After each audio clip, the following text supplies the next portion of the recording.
و یسعون فی الارض فسادا. محارب با الله و رسولش چی است؟ مرتد است دیگه. پس قانون الله را قبول نداره، مرتد است. این جزاش قتل است. یحاربون الله چی است دیگه؟ میگم مرتد در قرآن جزایش نامده، این آمده کسی.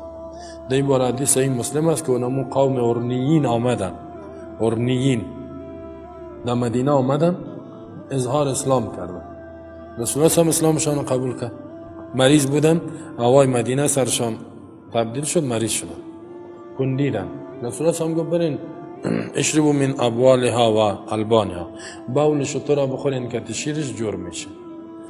اینا رفتن شیر شتر خوردن، جور شدن و در اونجا یک سایه بود، نه سایه که شترها می بودن، با چوپان کشتن، شترها را گرفتن، گریختن و مرتد شدن. مرتد شدن. رسول الله هم نیروها را روان کرد، بریم بیاریش. رفت نیروها ساکر رفتن از سواران، اینا را درا گیر کرده آوردشان و این برس هم استادشان.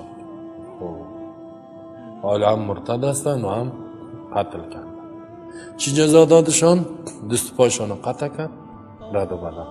اما تو ماندشان و آهنا را داغ کرد در چشمشان، چشمایشان داغ، درشان داد با آتش چشمایشان.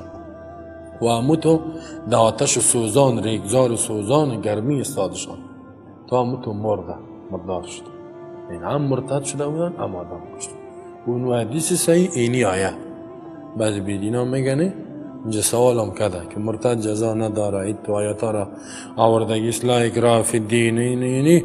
اونجا یک سوال کرده بود، نه اگر تو دیده باش، کسی از مده بود شبکه اجتماعی من تو دلایل آورده. من گفتم من وقت ندارم که تو قیب فلسفه بگم.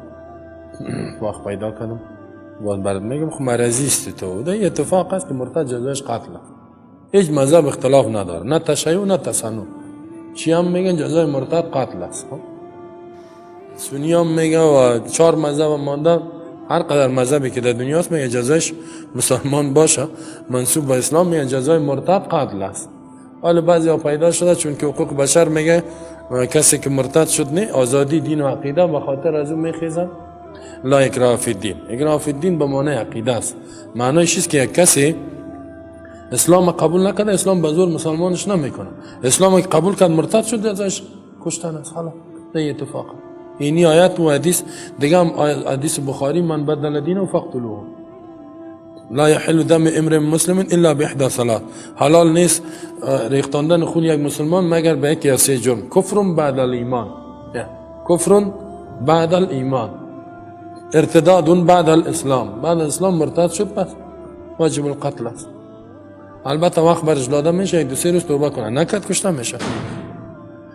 آلیگم تو میگه مولوی ها از پیش خود تیره میکشن. بی دین مردم. مولوی حق نداره که از پیش خود گپ بزنه. مولوی چی کار است که نظر خدا بگه؟ مرتد اینمی جزایش است. مرتد کی را میگه؟ کفر خدا اظهار میکنه، دعوت میده. او که پنهان از خود کسی کار نداره. هر وقت که کفر آشکارا کرد اینجا جماعت هم تهدید میکنه، وحدت از بین میبره، ریشه اجتماع را میکشه. این میال در کشورهای کفری هم میطور است. در کشورهای غربی یک کسی علیه نظام قیام کند که بیخی مردم 2 پارچه کند، حکم اعدام برش میده. اینجا عقیده را 2 دانه کردی، وحدت مومنین از بین رفت، در بین مومنین جنگ میاد، بیخی ریشه مسلمان ها کشیده میشه، کل جامعه از بین میره، کل اجتماع. حرکت ارتدادی خطر برای کل جامعه اسلامی است. از بین بردن کل جامعه است. به می خاطر جزایش قتل است. خودی کافر هم کار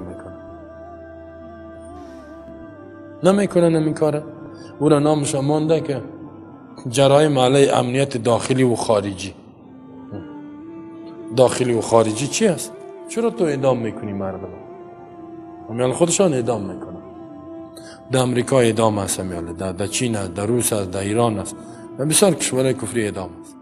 کسی کافر باشه پنهان او را اسلام میکشه؟ نه، او خود چوپ است. اون موجود نماز میال کسی نخونه او را میگن مسلمان است. نه، هیچ کارش نداره. اما زمان کفر اظهار کرد، پیامبر داشتم میته قرآن اینی شروع میکنه، اینی جست دیگه که اسلام دیگه میگه بیا دیگه گردنک تبان توبه میکنی یا نه؟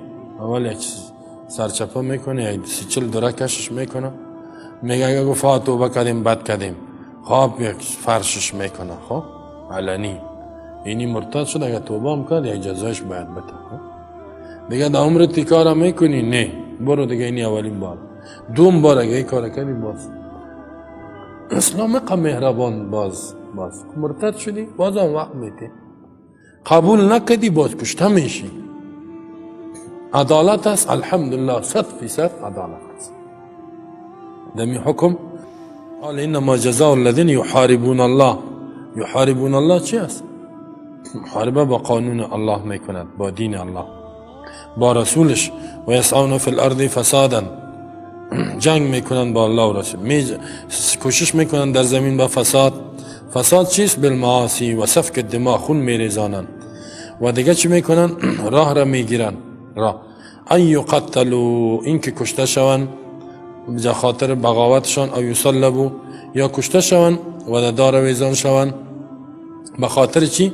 زجر به غیرشان کشته که شد جسدش بالا کو که اینی جرم کردم او تقطع ایدیم و رجل من خلاف یا اینکه قطع شود دست راستشان پای چپشان من خلاف رده بود دست راست پای چپ او ینفو من الارض یا تبعید شون از یک شهر به دیگر شهر اما شهری که زندگی میکنه اوجا تبعید شود ذلك لهم خزي في الدنيا این من جزای مذکور ذلت است برای از اینا در زندگانی دنیا و در آخرت عذاب بزرگ است از اینجا فهمیده میشه که در دنیا خوی جزا یکم تا میگه که با حدود نه گناه آخرت الله میبخشه نه از این فهمیده میشه که مرتد است مرتد شده به خاطر در آخرت عذاب آتش است من يدري ما حل بعمري